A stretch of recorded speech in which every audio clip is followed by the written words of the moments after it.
Florida State lost to Pitt last week. They lost to a true freshman quarterback who has now given them 8 consecutive losses in ACC play. And it seems like what looked to be a promising season when Florida State upset Alabama now looks like the same season that we saw from this team last year, but the team is just much more improved. And when you have 8 straight losses in conference play, you got to start talking about coaching changes being made. Now, the coaching changes that Florida State made last year came with the coordinators. Mike Norvell cleaned house with his entire coaching staff as he needed to clean house with. Because when you go 2-10 after winning your conference championship, you have to make that kind of overhaul. So you bring in Gus Malzahn and you bring in Tony White as your defensive coordinator. And I thought that this was a pretty good staff that Mike Norvell had assembled. Now, Gus Malzahn, yeah, his play calling has been a little bit wonky at times, but it's hard to say that a guy whose offense is averaging nearly 30 points per contest is the issue with this team. Where Mike Norvell has gone wrong is with the hiring of Tony White as his defensive coordinator, mainly because Tony White's 3-3-5 defense is not going to cut it in the ACC. And Tony White, prior to taking the Florida State DC job, had a top 25 defense everywhere that he's called plays at. So for him to struggle really shocks me, because it's not as if Florida State's defense is completely devoid of talent. They got a few dogs on that defense. But you see, the issue is that Tony White, the kind of defense that he's trying to run, FSU just doesn't have the players to run it as effectively as what Tony White needs. So Mike Norvell, once again, went in the transfer portal, and although he has come out with a few better players than what he did last year, you still don't have what you need in order for FSU to be an actual contender in the ACC. And I don't even know if Florida State is going to make it to a bowl game. And the same questions that we were asking last year about Florida State when they lost to Georgia Tech, when they lost to Boston College, you were asking yourself, are those teams just that good? Or is Florida State just that bad? Well, ever since Florida State beat Alabama, you lose to Virginia, you're losing to a true freshman backup quarterback despite winning the turnover margin. So you can't beat Virginia, you can't beat Pitt, and you can't beat Miami. So who can Florida State beat? Because right now they're a 17.5 point favorite against Stanford. How can you convince me that Florida State won't lose to Stanford? Because last week you could have convinced me that there was no chance in hell they were going to lose to Pitt with a true freshman quarterback. You convinced me that there was no chance in hell they were going to lose to Virginia. I understand losing to Miami because they're just a completely better team. But with the losses that Florida State has had, I don't know where to find any other wins. I would not be shocked if Stanford beat Florida State. Although I don't see it happening, at this point, you can't leave anything off the table. And you see, Mike Norvell got fortunate enough that he had the teams that he had in 2022 and 2023. Because you see what Mike Norvell did that has gotten him in such a deep hole at Florida State that he can't dig himself out of is he went to the corner store and he bought a dollar scratch-off ticket and he hit the jackpot. $250,000. That scratch-off ticket was him getting guys like Jared Verse, Brandon Fisk, Jordan Travis, Keon Coleman out of the transfer portal. Jared Verse is one of the best players in the NFL in only his second season. Brandon Fisk is one of the better defensive linemen in the league. Keon Coleman is a really good number 2. And Jordan Travis is one of the greatest players to ever play for the Florida State Seminoles. So you essentially got a $1 scratch off with the portal additions that you got in 2022 and 2023, and you hit the jackpot with all of them. You got generational kind of players. And with all of those guys being gone, you're trying to buy all the scratch-off tickets that you can get, but you're unable to win them because the way that you won was unsustainable.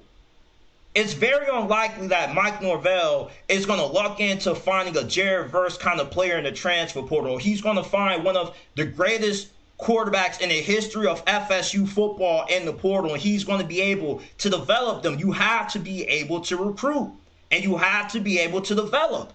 And the reason why FSU lost to Miami wasn't because they were out-coached. It wasn't because they were unprepared. They lost that game because Miami straight up just was the better team.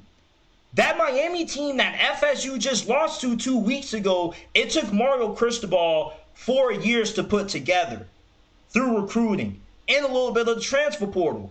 With the season that FSU suffered in 2024, it set this program back 3 years.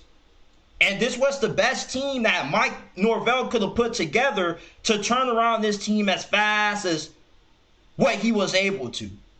And I still believe that Florida State can win 6 games or more, but it doesn't really look like there's too much to be optimistic about with Florida State anymore, because how many wins do you see on Florida State's schedule right now? How many games do you look at and say, right now, I'm willing to bet every single dollar that I have in my savings account, Florida State is going to win? I can't even look at this Stanford game and say that FSU is going to win this. And I'm not hating on Florida State.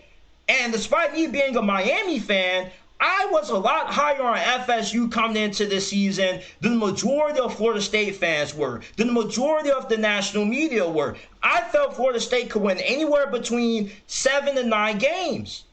When you're as bad as what you were last year, it's hard to be even worse. And we saw Mike Norvell put together back-to-back double-digit winning seasons. We saw him win the ACC championship. So if you can do it once, you can do it again. But fool me one time, shame on you. Fool me 2 times, shame on me. Fool me 3 times, F the peace signs, load the chopper, let it rain on you. And Florida State looks like they've been fooled a 3rd time by Mike Norvell.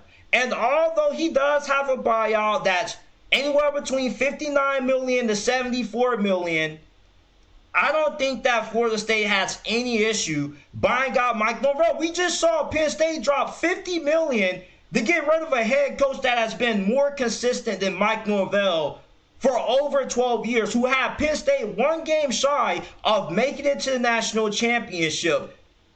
It would not be unimaginable if Florida State loses to Stanford and they go ahead and they buy out Mike Norvell. Yes, they gave him a fresh new contract extension, but you can't allow Mike Norvell to continue to destroy the reputation of Florida State football. The sole reason why you were suing the ACC was because you feel like your brand has greatly diminished under this conference umbrella.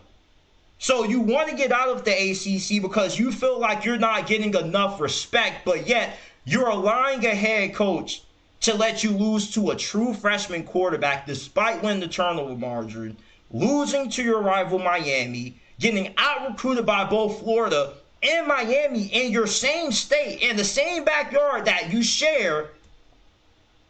Mike Norvell has to go. And I believe that eventually he will get fired.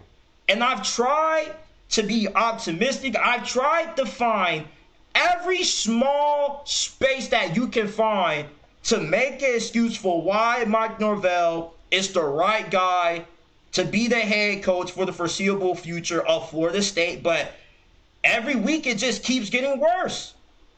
You're a 17.5-point favorite on the road against Stanford. How can you possibly be confident, if you're a Florida State fan, that you're going to win that game? I was in the Twitter space with some Noles fans the other night, and although they wouldn't let me come out and talk, they were saying the same thing. It's like, you're kind of lost for words that the team is better than what it was last season, but yet the results are still not all that different. Yeah, you beat Alabama in week 1, but that seems like the only thing that you cared about. You know, I don't think the offense is the problem. Tony White and Mike Norvell are the biggest issues with this team. And eventually you can only point so many fingers with your coaching staff, with the players, until you have to look at yourself in the mirror. If you're Florida State and say, you know what? Mike Norvell just isn't it. And we made an awful decision by extending him when we should have just let Alabama take Mike Norvell from us and let that have been their problem. If you're Florida State, if you fire Mike Norvell right now, you get James Franklin, you can get Rhett Lashley, you get Deion Sanders. And that's a topic for another day, but there's a variety of different ways FSU can go when it comes to replacing Mike Norvell. This isn't James Franklin. He doesn't have the body of work. He doesn't have the level of consistency that James Franklin has. James Franklin will be perfect for Florida State because everything that Mike Norvell lacks in, James Franklin excels at. Recruiting, building up a program the right way, not overly relying on the transfer portal. James Franklin, if Mike Norvell gets fired, needs to be the first phone call that Florida State makes. Because as a Miami fan, I would hate to see James Franklin playing in Doak Campbell. Elite recruiter, good player developer, gets everybody that he recruits into the NFL on most occasions. Always has really good O-line, D-lines. Yeah, like Mike Norvell got lucky that he found that dollar scratch-off ticket that landed him Jared Verse and all those other good players in the portal from 22 to 23. Because now you can't find any more dollar scratch-offs out of the portal. And you can't find any out of high school neither. So I think that the writing's on the wall for Mike Norvell. I've tried to be as optimistic as possible. I've defended Mike Norvell more than anybody has. But I think he's going to end up getting the pink slip. And I don't think it's going to take till the end of this season for it to happen.